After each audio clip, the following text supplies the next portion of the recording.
Welcome everyone back. It is I, the Oscar-nominated a-hole, the a-hole who is sometimes sort of a troll, and today we're going to be talking about the demographics of the gender that came out to see Captain Marvel this past weekend, and compare it to, let's just say, a couple DC films. First of all, we're going to compare it to the woman to woman, gotta keep it fair, right? So, you might be surprised, Brie Larson, that the overwhelming amount of people who went to go see your quote-unquote feminist agenda film was not women. Only 39% of women, I believe that was the number. 39%, it was below 40. 39% of women showed up to your film. Over 60% were soy boy men, or people who had to do their jobs and review the film, or just Marvel MCU diehardists. But I bet large majority soy boy, easily, I would say probably 30% soy boy, and the other two categories were probably split in half. But yeah, Brie Larson, what the hell? Maybe you should stop talking your mouth off about shit you don't understand. So, shut up.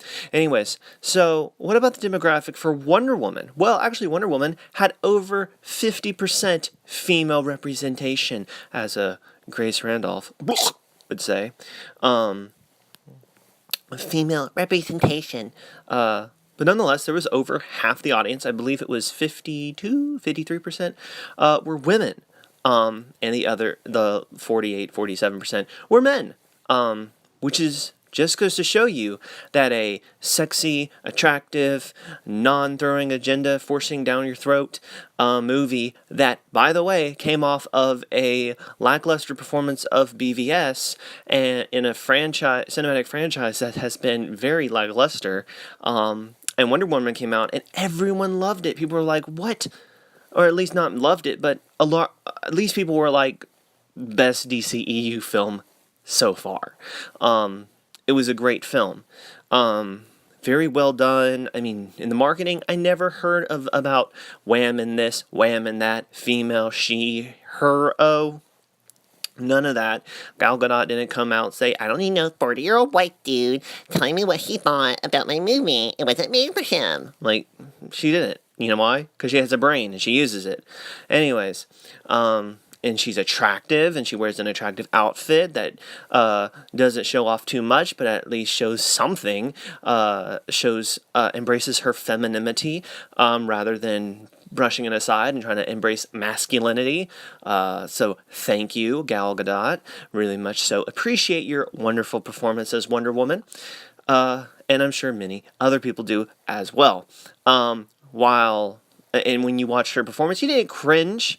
I watched scenes from Captain Marvel on a couple of the videos. It's just cringe, man. It's absolute cringe. I would no way ever want to see this movie.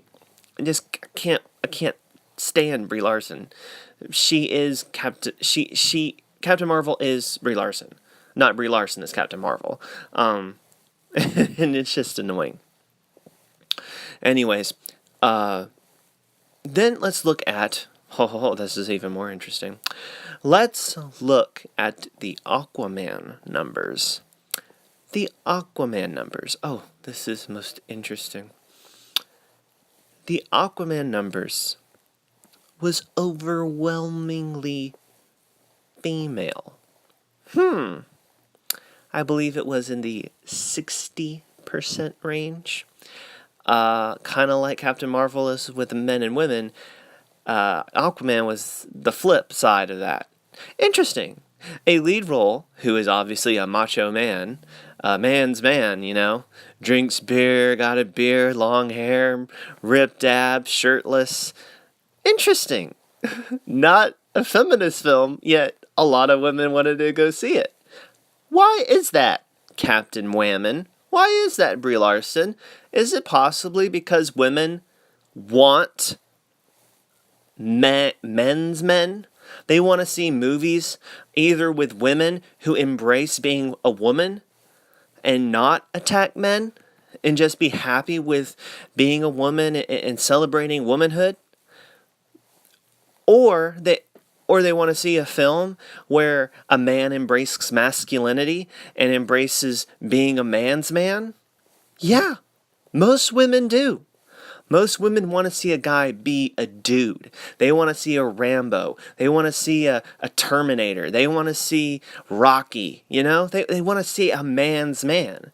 They want to see a guy glistening with abs, kicking ass, and taking names, and doing one-liners, and like being really flirty and having a romance scene. Like that's just what girls and women want.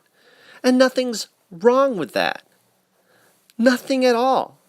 If they're like when people were like, oh, women are going to go to Aquaman because they're objectifying men. I don't care. I'm a guy. Go ahead. My girlfriend wanted to see Aquaman because of Jason Momoa and his abs. And that was the whole reason she went to the movie. Not because she wanted to know about Aquaman. She wanted to see Jason Momoa. I don't care. That's great. He's a good-looking dude. I'm not going to deny that. I'm not going to be a soy boy and be like, well, I mean, he's not that good look. No, he's a good looking guy. He's great. He's funny. I loved him in Game of Thrones as Khal Drogo. And so I really support him as Aquaman. I don't care if women objectify him. Go right ahead. But don't get mad at me when I objectify women, because we all do it. And it's not a terrible thing. It's terrible if you start, putting people down for it. But if you're just like, damn, he or she, depending on what you're feeling, is so hot, I just want to look at them. Go right ahead. Like, that's a compliment. That's not, now if you go over there and you start saying stuff to them, or you force them against that's taking it too far. But just looking at them and going, damn, you're hot. Go right ahead. Who cares? That's great. I'm glad you feel that way. Guys went to Wonder Woman because they're like, Gal Gadot, really hot. Women went to see Jason Momoa because, damn, Jason Momoa, he's really hot. See? So it doesn't matter. And the thing is with Captain Marvel, it's not like, no, we can't have the suit that reveals anything because why? I don't know. So we have to have this block-looking, sterile, boring-ass costume. Ugh, gross. Next up, we have the most bland performance out of Captain Marvel. Really, Nick Fury? Is that why you're... It's like freaking the robot voice box on Hawkins, Dr. Hawkins, has more personality than Brie Larson. Oh my God.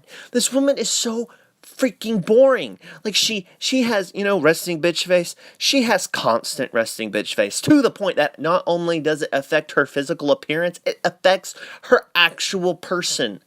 It's like the personification of resting bitch face. That is her whole entire shtick. She's like, oh my God, she's literally one of the most annoying people I've ever met. Like, Ryan Johnson laughs, but he has one of those, like he's a freaking witch or something. But he does laugh. He does smile. Sure, he might be doing it out of evil intentions, but at least he can smile.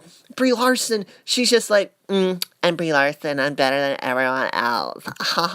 Like, oh, shut up, you. I could say something. But anyways, what do you guys think? What do women want? What do you think women want at the theater? I think it's a really cool thing to see these demographics come out and be able to engage that, maybe Brie Larson should shut up about the white male comment. And maybe she should be like, nope, that was a problem. I'm sorry I said that wrong, But she hasn't yet. She's just like, oh, well, maybe people didn't understand. No, maybe you should just go back and say, oh, man, crap, I didn't mean to say that. I'm so sorry. But, of course, she does not have humility. She does not have balls. And she does, well, obviously. But she's not going to go back and have the humility and the integrity to say, oh, shit, I'm sorry, I did not mean that at all. I think people should be able to criticize any movie because it is a film for everyone. And sure, your demographic might be specifically attuned to one form of the audience. And that's totally fine. I mean, Star Wars films should be targeted towards Star Wars fans. But we found out what happened when you try to change it, don't we, Kathleen Kennedy? You get Soilo a Story, which lost $80 to $100 million at the box office. Fantastic.